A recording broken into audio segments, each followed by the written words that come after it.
Yo, kamusta? Tara, biyahe na ulit. Simulan natin ang araw na may positibo sa buhay. Lilipas din ang lahat ng iyong kalungkutan at problema. Basta palagi mong tatandaan, darating din ang para sa'yo. Huwag ka lang maiinip. O paano? Tara, game na. Eksakto, 12:00 nang nag-umpisa akong bumiyahe. Tuloy pa rin ang trabaho kahit may pangamba sa ulan. Medyo masama kasi ang panahon ng Biyernes. Bago nga ako magpunta sa restaurant, meron ng request sa customer. Pag alis ko nga ay agad na akong dumiretso sa drop-off location. At eto nga yung request ni customer. Ang paghintayin tayo ng matagal. Aray ko! Mukhang aabutin yata ako ng maghapon sa kakahintay ko dito. Next pick up sa may Mary Grace. Another waiting time ulit.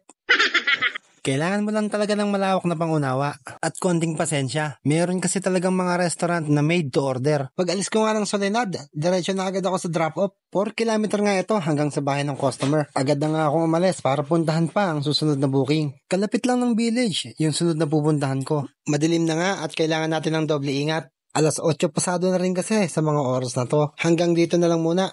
Maraming salamat sa palaging suporta nyo. Peace out! Ride safe!